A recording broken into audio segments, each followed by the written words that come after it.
Vivo uma vida repleta de vergonha. A vida humana é algo que não consigo entender.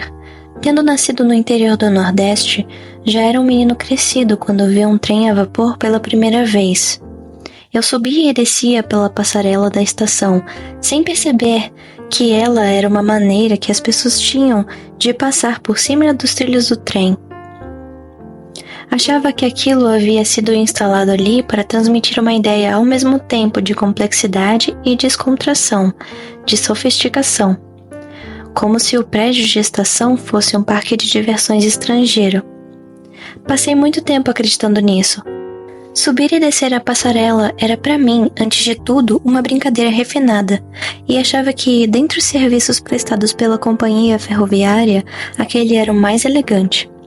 Mais tarde, quando descobri que aquilo não passava de uma escada de uso prático para que os passageiros passassem por cima dos trilhos, meu interesse desapareceu instantaneamente.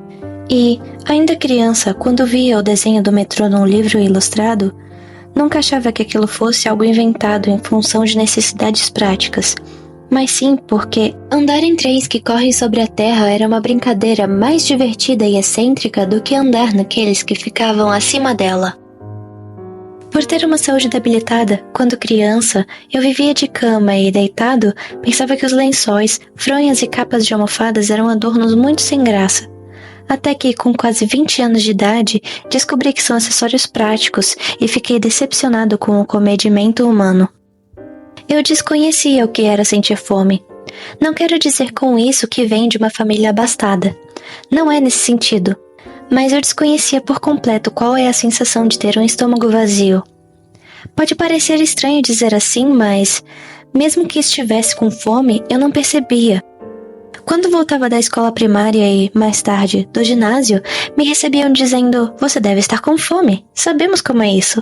A fome é perto do caminho da escola de volta para casa. Quer feijão doce? Tem costela e pão também, viu?" Para mostrar o espírito bajulador que me é natural, eu sussurrava: "Que fome!" Apanhava uns 10 feijões doces e socava na boca, sem jamais ter sabido o que era estar de estômago vazio. É óbvio que eu comia muito. Entretanto, não tenho praticamente lembrança nenhuma de precisar comer para saciar a fome. Quando achava que algo era raro, comia. Quando achava que algo era luxuoso, comia. Também quando saía de casa, me forçava a comer tudo o que me ofereciam, até não poder mais. E assim, os momentos mais penosos da minha infância, na realidade, eram as refeições familiares. Na minha casa do interior, as cerca de 10 pessoas da minha família sentavam-se em frente às suas respectivas mesinhas de refeição, dispostas em 2 fileiras postas frente a frente, sendo que o filho mais novo, eu, sentava-se obviamente no assento mais distante. Durante a hora do almoço, todos os 10 membros da família comiam em sepulcral silêncio, naquele recinto sombrio que me dava arrepios. Além do mais, como era uma casa do interior, conservadora, os pratos servidos eram quase sempre os mesmos, e ninguém deveria esperar iguarias raras ou refinadas. Mais e mais, eu temia as horas das refeições, tremendo de frio em meu assento naquela sala escura. Pegava pequenas porções de comida e as enfiava na boca, perguntando-me por que as pessoas precisavam comer 3 vezes ao dia. Chegava a pensar se aquilo não era só uma espécie de cerimônia, em que 3 vezes por dia a família decidia um horário para se reunir num canto escuro, enfileirar mesinhas de refeição e, mesmo sem vontade, comer de olhos baixos, em absoluto silêncio. Talvez como uma forma de orar pelos espíritos que perambulam pela casa. A frase "se você não comer, você morre" sempre soou para mim como uma ameaça detestável. Essa crendice, ainda hoje, me parece que isso não passa de crendice. Contudo, sempre me inspirou receio e medo. As pessoas trabalham para ganhar seu pão, pois se não comem, morrem. Para mim, não havia frase mais obscura, difícil de entender e, ao mesmo tempo, que ressoasse mais ameaçadora do que essa. Em resumo, eu ainda não compreendia nada sobre as ocupações das pessoas. O receio de que a minha noção de felicidade estivesse totalmente em desacordo com a noção de felicidade do resto das pessoas fazia com que, noite após noite, eu me revirasse de um lado para o outro na cama, gemendo, quase a ponto de enlouquecer. Será que eu era feliz? Desde pequeno, eu era chamado frequentemente de afortunado pelas pessoas, ainda que me sentisse sempre no meio do inferno. Que ironia! Sempre achei que as pessoas que me rotulavam daquele jeito pareciam ser muito, mas muito mais afortunadas do que eu. Chegava a pensar que sobre mim havia recaído um fardo de 10 desgraças e que, se apenas uma delas fosse repassada ao meu vizinho, seria suficiente para matá-lo. Eu simplesmente não entendo. Sou absolutamente incapaz de estimar a natureza e o grau do sofrimento alheio. Sofrimentos práticos que seriam resolvidos com um mero prato de comida, mas que talvez sejam justamente as danações mais intensas, como um inferno em chamas, que reduziriam a pó as minhas desgraças. Não sei. Contudo, se essas pessoas não se suicidam, não enlouquecem, se discutem sobre partidos políticos, se não perdem as esperanças e seguem lutando sem se curvar, então não estão sofrendo, certo? Teriam essas pessoas se tornado tão egoístas que só não percebem o próprio egoísmo, como chegam mesmo a achar que é algo normal, sem nunca duvidar de si mesmas? Se for assim, é fácil. Mas será que todas as pessoas são assim mesmo? Será isso o melhor que pode se esperar dos seres humanos? Não sei. À noite, dormem confortavelmente e, pela manhã, talvez acordem alegres. Que sonhos terão sonhado? No que será que pensam quando andam pelas ruas? Em dinheiro? Não pode ser apenas isso. Tenho a impressão de já ter ouvido a teoria de que o humano vive para comer. Mas a de que vive pelo dinheiro... Não, acho que nunca ouvi. Não, se bem que, dependendo... Não, também não entendo isso. Quanto mais penso, menos consigo entender, e vivo sempre assolado pela ansiedade e pelo medo de ser o único destoante por completo. Eu quase não consigo falar com meus próximos. Simplesmente não sei o que dizer e tampouco como dizê-lo. A minha solução para isso foram as palhaçadas. Esse foi o meu último recurso para angariar o amor dos seres humanos. Eu temia as pessoas no mais elevado grau, mas mesmo assim não conseguia abandoná-las de modo algum. Fazendo palhaçadas, eu conseguia me ligar, pelo menos um pouco, às pessoas. Ainda que eu carregasse um sorriso permanente no rosto, era um esforço constante que parecia sempre prestes a fracassar e cuja árdua execução me fazia suar aos borbotões. Desde criança, eu não tinha noção de como deveria ser o sofrimento das outras pessoas, ou o que elas pensavam, nem mesmo em relação aos membros de minha própria família. Sentia apenas medo e, sem suportar aquele ambiente pesado, me tornei um grande palhaço.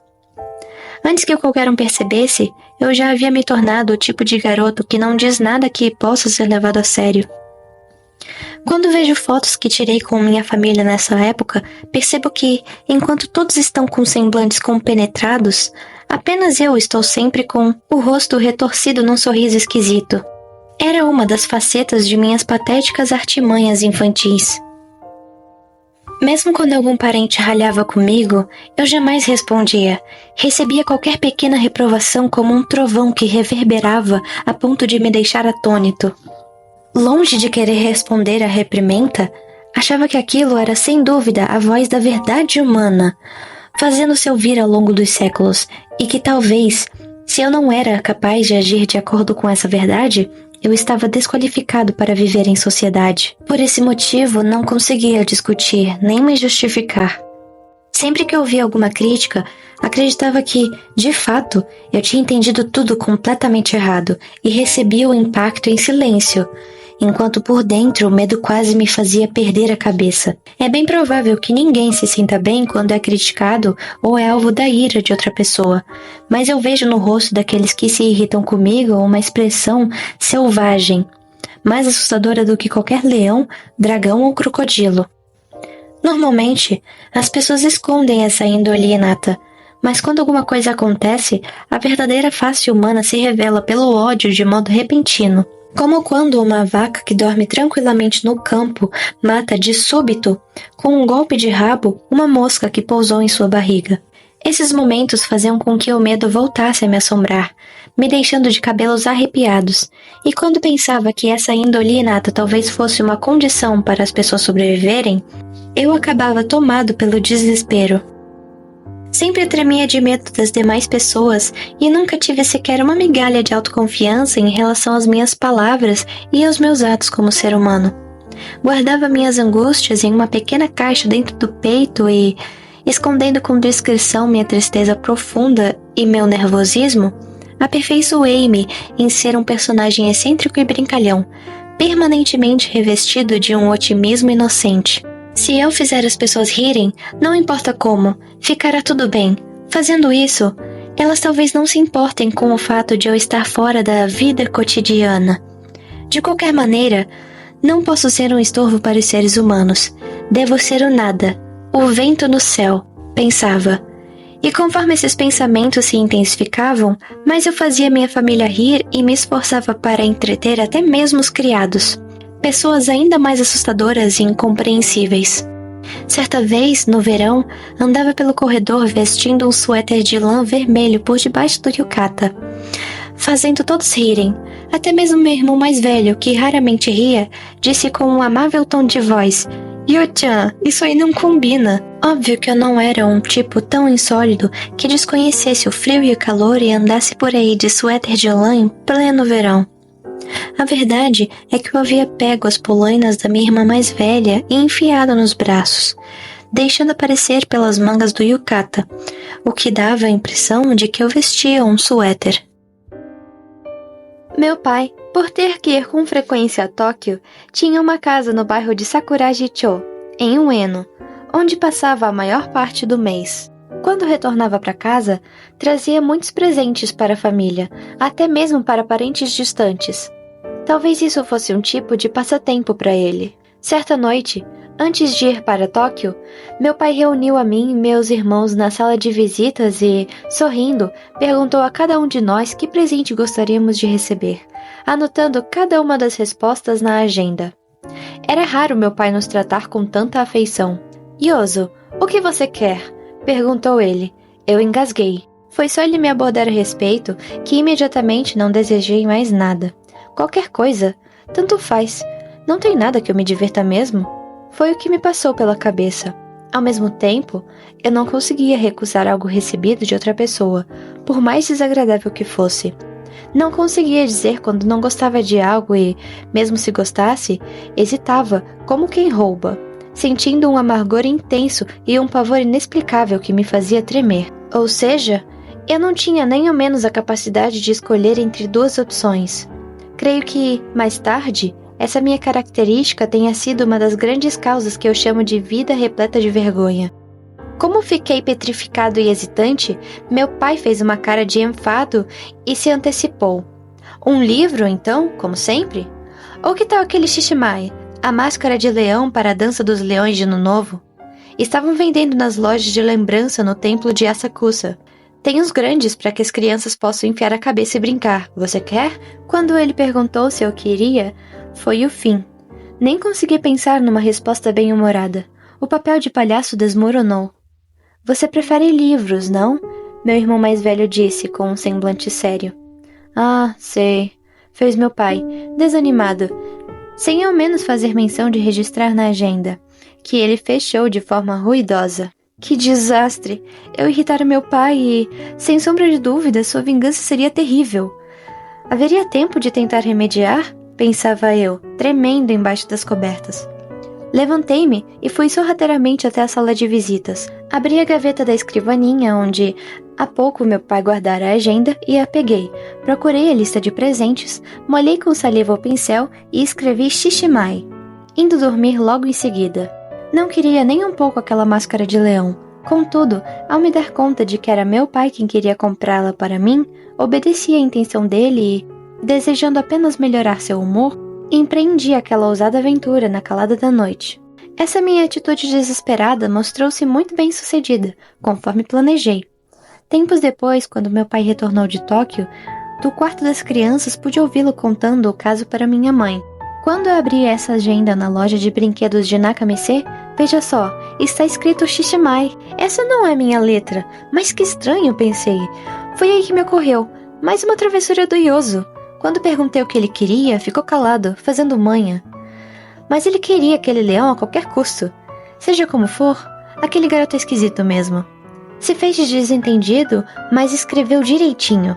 Se ele queria tanto assim, deveria ter dito desde o começo. Fiquei rindo no meio da loja. Vou chamar o Yoso de uma vez. Numa outra ocasião, eu reuni a criadagem na sala em um estilo ocidental da casa. Fiz com que um dos criados tocasse de qualquer maneira o piano e, em sincronia com aquela música absurda, me entreguei a uma dança indígena, o que fez com que todos dessem boas gargalhadas. Meu segundo irmão mais velho preparou o flash da câmera e tirou uma fotografia da minha dança indígena que, quando revelada, mostrava, bem na junta do pano que eu enrolara na cintura, meu pintinho, o que novamente gerou risadas por toda a casa. Talvez isso também tenha sido para mim um sucesso inesperado. Todos os meses eu lia, em silêncio, mais de 10 revistas para jovens, além de vários livros trazidos de Tóquio. Estava muito familiarizado com o Dr. Sem Sentido e ainda com o Dr. Cucaboa, e bem informado sobre a história de terror, aventura, coletâneas de piadas, canções e afins, de modo que não faltava assunto para fazer o pessoal de casa rir de minhas coisas absurdas, que eu dizia com ar de solenidade. Eu era quase respeitado pelos meus colegas, mas também a ideia de ser respeitado era para mim algo assustador.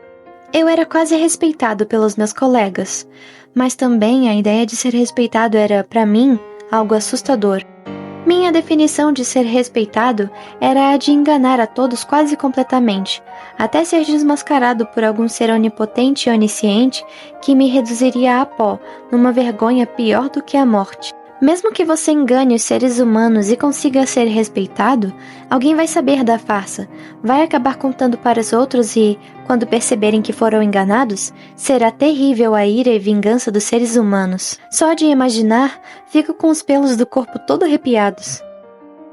Eu estava próximo de ser respeitado pela escola, não por ser um menino nascido numa família rica, mas por ser o que comumente chamavam de inteligente.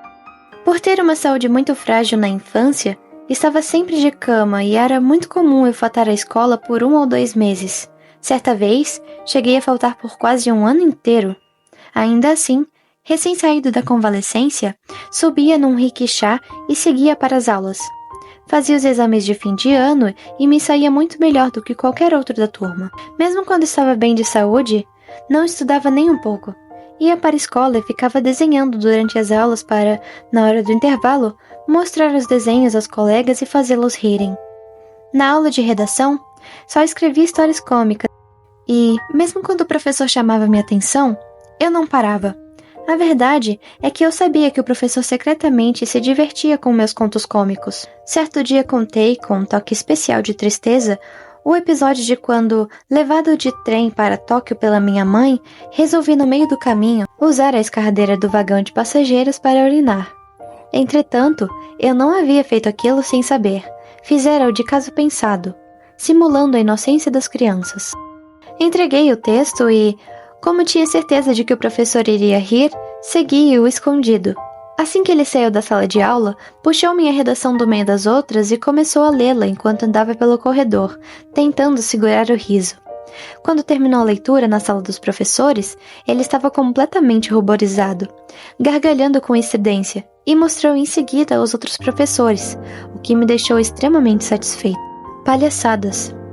Eu conseguia ser visto como brincalhão, assim pude escapar de ser respeitado. Tirava nota 10 em quase todas as matérias, e era somente em comportamento que tirava nota 6 ou 7, o que virava mais uma vez motivo de gargalhadas em minha casa. Minha natureza real, entretanto, era diametralmente oposta à de um menino travesso. Nessa época, eu já havia aprendido coisas lamentáveis com os empregados e empregadas da casa. Eu fora abusado. Hoje penso que cometer um crime assim contra uma criança é a coisa mais vil, hedionda e terrível que um ser humano pode fazer. Mas eu suportei calado. Acreditava que aquilo me permitia ver mais um ângulo da natureza humana e ria abatido. Se tivesse o hábito de falar a verdade, teria denunciado os criados para meu pai ou minha mãe sem constrangimento, mas eu não entendia nem ao menos meus próprios pais. Pedir ajuda a alguém era um recurso no qual eu não tinha esperança alguma. Ainda que eu contasse tudo para meu pai ou minha mãe, um policial, ao governo, será que eu não iria acabar tendo minha voz silenciada por alguma pessoa de poder, de boas relações na sociedade? É evidente que o favoritismo existe. Logo, seria inútil reclamar para os outros seres humanos. Sendo assim, não disse nada a ninguém, achando que não havia o que ser feito além de suportar e continuar com as minhas estulpices. Que conversa é essa de não ter fé no ser humano, hein? Quando foi que você virou cristão? Talvez questionem algumas pessoas, escarnecendo. Contudo, não creio que a descrença no ser humano seja necessariamente ligada à religião.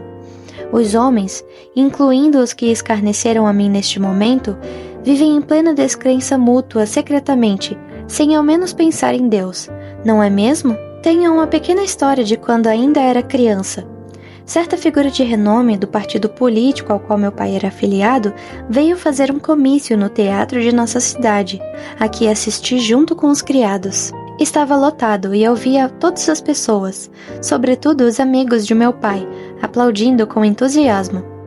No final, quando voltavam pelas ruas de neve em grupos de 3 ou 5, a caminho de suas casas, o público maldizia o evento daquela noite. Era possível ouvir inclusive as vozes das pessoas especialmente íntimas de meu pai. O discurso de abertura do meu pai havia sido mal feito. O discurso do político não tinha nem pé nem cabeça, diziam os camaradas de meu pai, com tons de voz quase raivosos. Essas mesmas pessoas vieram depois à nossa casa. Entraram em nossa sala de visitas e disseram, com expressões de alegria no rosto que pareciam vir do fundo de seus corações, que a noite havia sido um grande sucesso. Até mesmo os criados, quando questionados por minha mãe, diziam logo que havia sido muito interessante. Mas, no caminho de volta para casa, eles se lamentavam dizendo: não existe nada tão tedioso quanto um comício. Este, todavia, não passava de um pequeno exemplo. A vida humana está repleta desses exemplos, de seres humanos enganando uns aos outros, sem sequer se magoar por isso. Como se nem mesmo percebessem que estão se enganando mutuamente. Exemplos vívidos, puros, alegres e serenos de insinceridade. Não tenho, no entanto, nenhum interesse particular em enganos mútuos.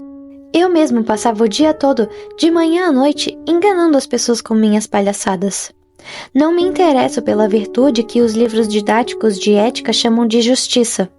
O que não consigo compreender são as pessoas que, enquanto se enganam mutuamente, vivem com pureza, alegria e serenidade, ou o que acreditam poder viver assim. Os homens, no fim das contas, jamais me ensinaram esse segredo velado. Se pelo menos eu tivesse compreendido, talvez não precisasse sentir medo dos seres humanos e fazer esforços tão extraordinários para entendê-los. Não precisaria ter me oposto à vida humana, nem experimentado noite após noite tormentos tão infernais. Ou seja, creio que não foi pela descrença no ser humano e muito menos por tendências cristãs que não denunciei ninguém o crime lastimável dos criados e criadas, mas porque para mim, Ioso, a confiança nos seres humanos era inalcançável, selada por uma carapaça, pois até mesmo meus pais, vez ou outra, tinham atitudes incompreensíveis. Tenho a impressão de que as mulheres, por instinto, farejam em mim essa incapacidade de recorrer a alguém, e que é um dos motivos de que, mais tarde, terem se aproveitado de mim de várias maneiras. Ou seja, para as mulheres, eu era um homem que sabia guardar segredos de amor. Esse é o final do caderno 1 de O Declínio de um Homem. Existem 3 cadernos, o primeiro sendo o mais curtinho e o terceiro sendo o maior, dividido em 2 partes. Eu faço anotações nas páginas do livro, às vezes de perguntas que eu faria para os próprios escritores ou para os personagens do livro. Eu fiz algumas perguntas para o Dazai, como se ele tinha algum amigo que ele considerava amigo de verdade, se ele gostava da luz do sol porque ele não gostava da sala escura e fria, e a forma que eu me assustei, que eu simplesmente paralisei e tive que reler várias vezes para ter certeza, quando ele disse que ele foi abusado. Uma das coisas que as pessoas mais falam do livro, do Dazai, é que ele é extremamente misógino. Eu já terminei de ler o livro 1 e eu estou mais ou menos na metade do livro 2, do caderno 2, né? E ele ainda não mencionou nada que eu dissesse que é misógino, que é problemático.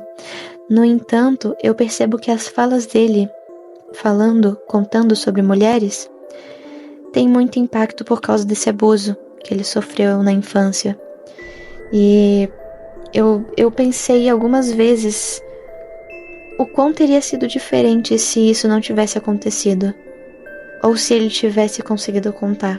Mas a culpa não era dele por ele não ter conseguido contar, ele era só uma criança que não entendia o que estava acontecendo. E os pais dele também não pareciam querer entender ele nem um pouco.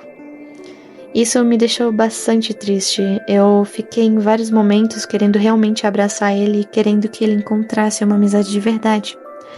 Por mais que ele tenha medo dos outros seres humanos. O nome O Declínio de um Homem é uma boa tradução. No entanto, eu acho que o nome original é muito melhor. É algo como Não Mais Humano, No Longer Human. Foi traduzido certinho para o inglês. E eu acho que isso é realmente o tema do livro. É ele não se sentindo humano. Eu marquei nas páginas todas as vezes que ele se referia a outras pessoas como seres humanos. Como se ele não fosse um humano, como se ele não se sentisse um humano. E eu marquei praticamente todas as páginas. Eu literalmente cheguei a parar de marcar porque eu não queria que todas as páginas tivessem essa marcação. Existe um anime chamado Bungo Stray Dogs, onde os autores da vida real, por exemplo, o Chuya Nakamura, o Dazai Osamu, são personagens de verdade e cada um deles tem um poder especial. O nome do poder é obviamente o nome do livro original e tem a ver com o que essas pessoas representavam nas suas histórias. O poder do Dazai, o não mais humano, é justamente ele tirar o que torna as pessoas especiais. O meu poder se chama Não Mais Humano. E ele me permite anular qualquer outro pelo simples toque. O Dazai nesse anime é um personagem muito querido pelas pessoas que assistem, porque ele é muito memorável. As coisas que ele faz geralmente têm um toque de humor. E sim, ele é um suicida. Ele vive querendo se matar. Ele não esconde isso das outras pessoas, ao contrário de como ele diz que faz no livro. E aí, tá tudo bem com você? Eu fui resgatado. Droga! Droga? Foi você, o enxerido que interrompeu a minha partida? Partida? Quer dizer suicídio. Suicídio? No entanto, ele me deixou extremamente curioso para entender o porquê esse é o poder dele. Até então eu ainda não descobri. Eu não vi ele tendo muitas relações com outras pessoas para entender. Eu tenho uma certa teoria, mas é um pequeno spoiler do livro. O Dazai, ele é um suicida, só que ele não queria se suicidar sozinho. Então ele acaba tentando se suicidar com algumas esposas que ele acaba tendo. A primeira esposa acaba não dando certo, ela acaba morrendo sozinha e ele sobrevive. A segunda acaba dando certo. E eu acho que o bem mais precioso que você pode tirar de uma pessoa é a vida. Então eu acho que é isso que o autor de Bungo Stray Dogs quis representar.